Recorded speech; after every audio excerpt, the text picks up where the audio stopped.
¿Es la Cábala un sistema asequible a todos? Nos contesta Paul Fenton, que es del Centro de Estudios Hebraicos de la Universidad de Estrasburgo, profesor. Como todo sistema místico, existen evidentemente dimensiones que son religiosas.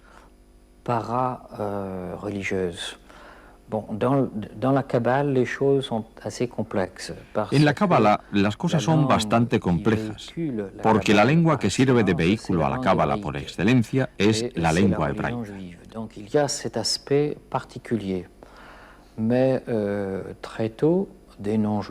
Muy pronto, sin embargo, los no judíos se han interesado por la Cábala en la medida en que ha habido traducciones al latín en lenguas occidentales de los textos fundamentales de la Cábala.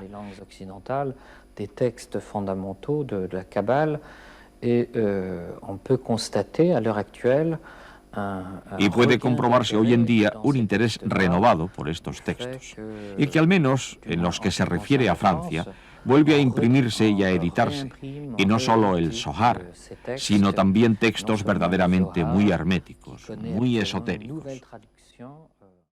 Hoy vamos a responder una pregunta acerca de la Cábala. Me han preguntado por qué se enseña la Cábala abiertamente, y la respuesta es que hay dos connotaciones de la Cábala, de lo que es la expresión Cábala. Una es lo que tiene que ver con la recepción, significa recepción.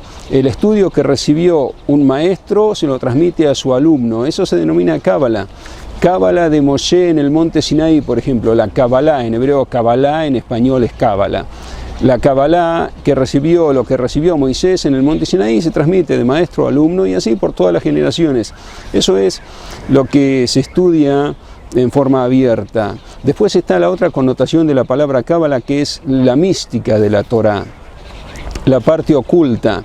Y en eso hay varias áreas, porque no es Cábala algo general, incluso la mística, sino que hay diferentes niveles. Hay un nivel que está vinculado con la plegaria, otro nivel que está vinculado con las curaciones, otro nivel que está vinculado con la invocación de ángeles, que eso sí que es muy peligroso, invocar a los ángeles, por eso esa parte es la que no se practica, no se recomienda practicar, así enseñó el sabio Arizal.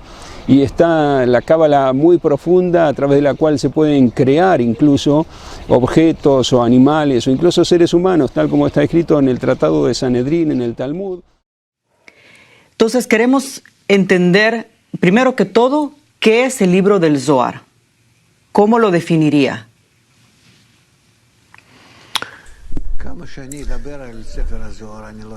Cuanto hable sobre el libro del Zohar, no voy a poder transmitir mi impresión de ese libro y qué ese libro abarca. Porque el libro del Zohar de verdad incluye todos los conocimientos de la humanidad sobre el sistema superior que nos maneja, cada uno y todos en conjunto.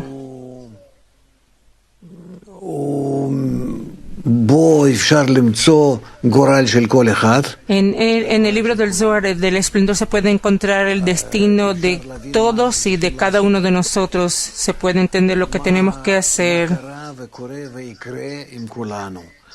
qué pasó y qué pasará con todos nosotros. Es como un programa general, un plan general. Es que nos explica sobre toda la humanidad y cada uno de nosotros en todos los tiempos que hubo y que hay. También es un libro que no habla sobre lo que pasó y lo que pasará, sino cómo cambiar, cómo hacer que cosas ocurran de esta manera y no de otra. O sea, es un libro que nos ayuda a cambiar nuestro destino.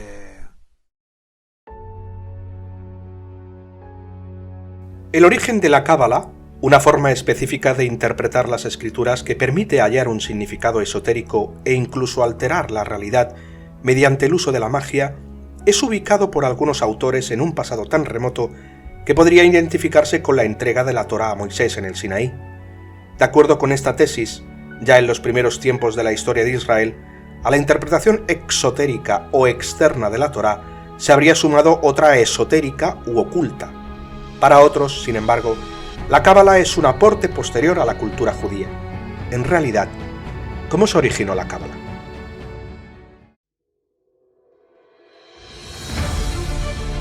Hola amigos de Pixelando la Historia. Vamos a considerar la Cábala y el Zohar, la literatura esotérica judía.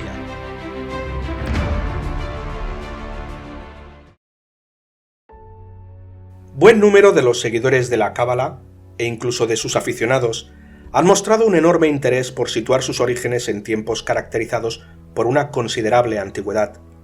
Para ellos, la referencia a los sabios citados por Daniel en el capítulo 12 y versículo 10 sería un ejemplo de esa sabiduría cabalística, de la misma manera que un texto como el contenido en el libro apócrifo del cuarto de Esdras, capítulo 14, versículos 5 y 6, donde se dice que Moisés recibió una serie de preceptos de los que unos debían declarar y otros ocultar.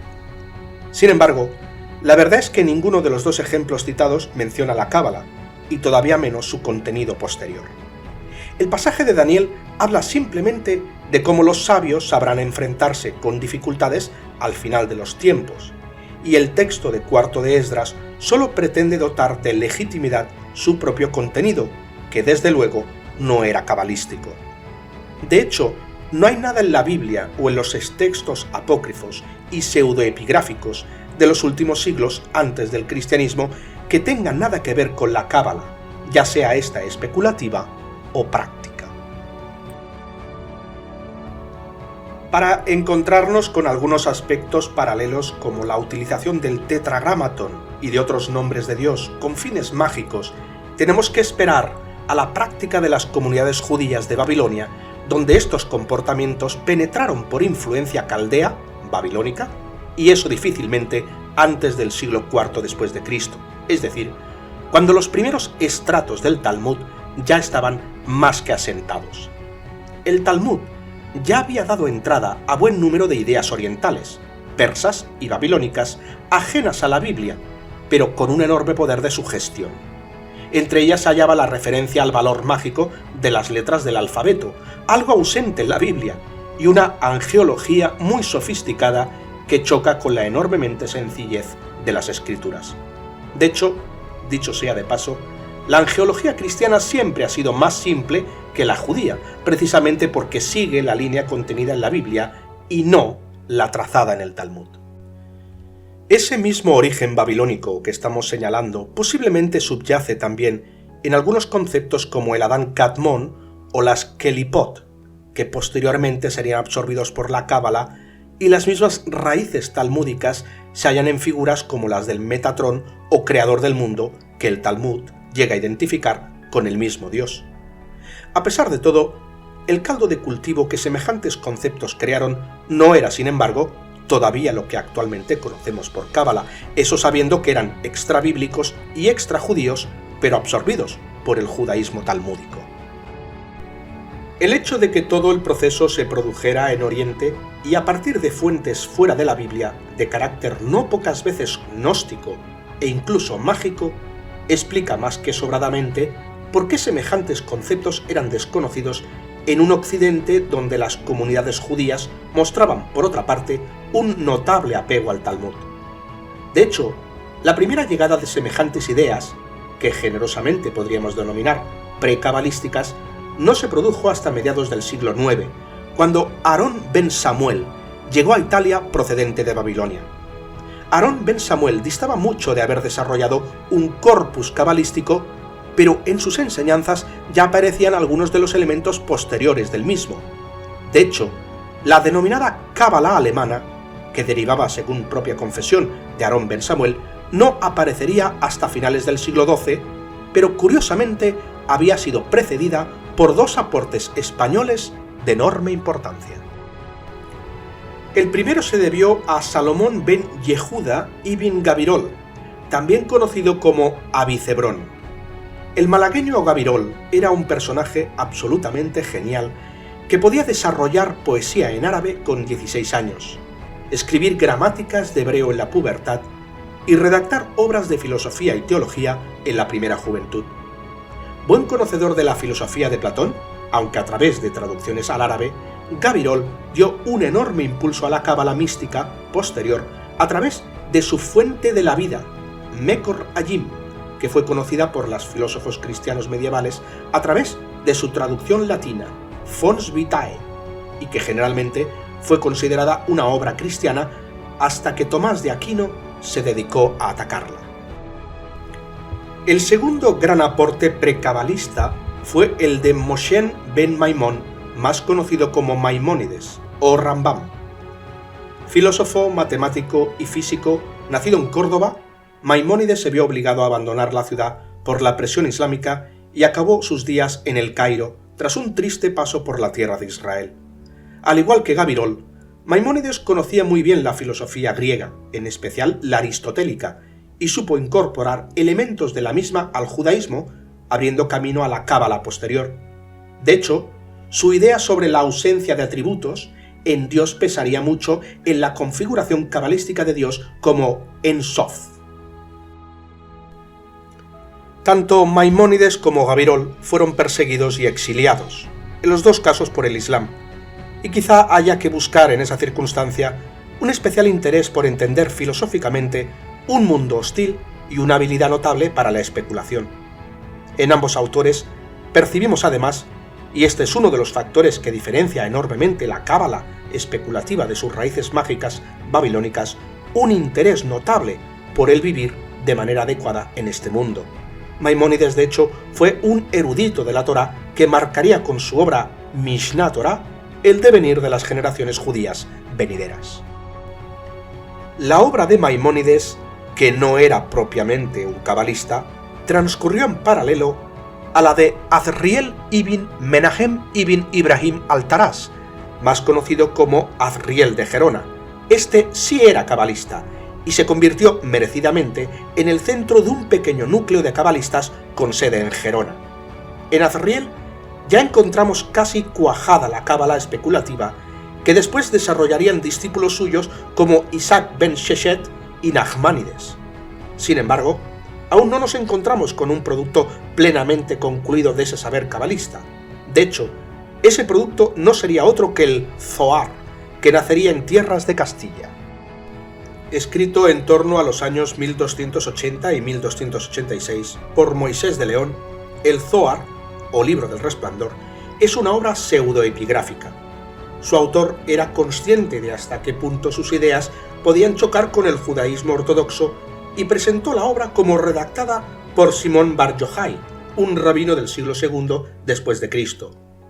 No hace falta decir que el análisis lingüístico del texto y las fuentes que se pueden desvelar convierten semejante pretensión en inadmisible, pero con todo, el Zohar iba a cosechar un éxito extraordinario hasta el punto de que puede considerarse casi como la primera obra cabalística de categoría y desde luego como base fundamental de la cábala posterior. A partir del Zohar podemos decir que la cábala existe. Con anterioridad a este libro o no hay cábala o sus formulaciones son todavía parciales e imperfectas.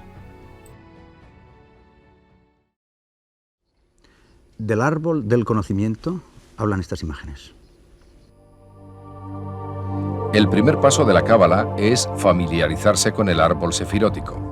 Según el Zohar, Biblia de los cabalistas, es la representación del proceso creativo del universo y del hombre a imagen y semejanza de Dios. Su estructura se compone de 10 sefirot, que corresponden a todas las leyes que rigen la existencia, teniendo cada una un nombre y un número. Están dispuestas en 3 columnas, de tal manera que las sefirot situadas en la parte derecha del árbol agrupan los principios masculinos y luminosos del universo y constituyen la columna de la misericordia. La parte izquierda del árbol contiene los principios femeninos, pasivos y oscuros, que forman la columna de la severidad.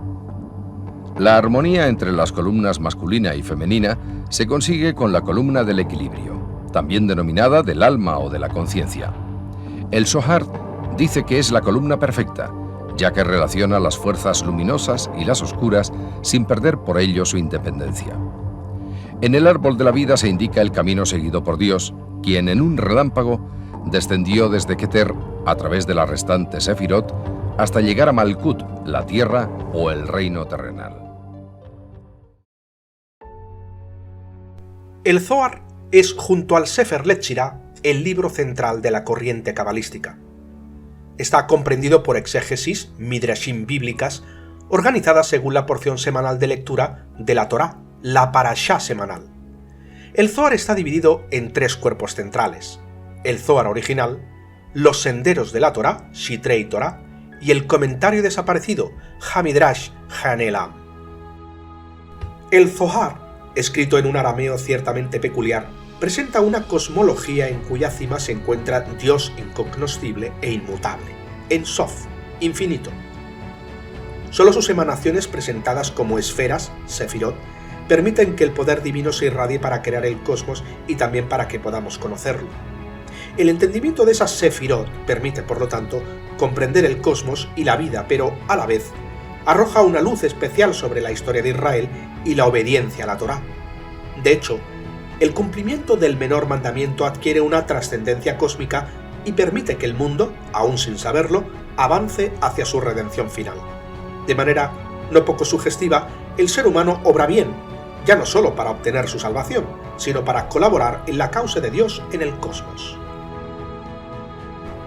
Como nos podemos imaginar, esta visión cabalística ya establecida no tardó en encontrar detractores que, cosa lógica, surgieron de entre los rabinos principales de la época. Para ellos, aquella interpretación cabalística excedía a otros aportes previos de origen oriental, ciertamente era así, y entraba en peligrosas interpretaciones sobre la relación entre Dios y sus criaturas.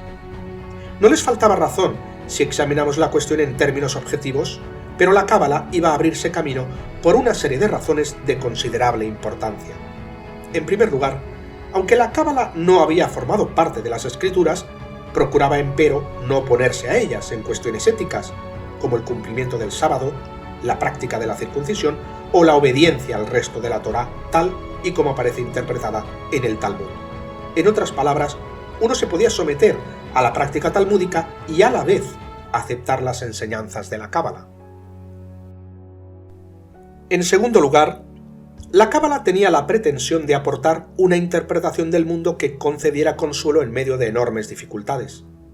Que Gabirol y Maimónides, ambos exiliados, fueran 2 de sus precursores no resulta extraño, sino hasta cierto punto lógico.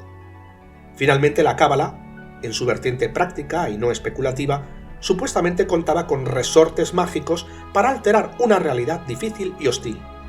Que esto no fue así, en la práctica resulta fuera de toda duda, pero no es menos cierto que proporcionó esperanza a generaciones enteras de judíos, como los expulsados de España en 1492, en tiempos de especial dificultad. No fue mal resultado en términos históricos para un proceso que comenzó con la aceptación de fórmulas mágicas de origen babilónico, aceptadas en el periódico talmúdico, que continuó con la aceptación de algunas enseñanzas orientales de carácter esotérico, que se enriqueció tras su llegada a Occidente en el siglo IX con los aportes indirectos de carácter filosófico de Gabirol y Maimónides, y que finalmente, tras intentos en Provenza y Cataluña, terminó de cuajar en los siglos XII y XIII en Castilla, para desde allí proyectarse a toda Europa, especialmente a partir del siglo XV.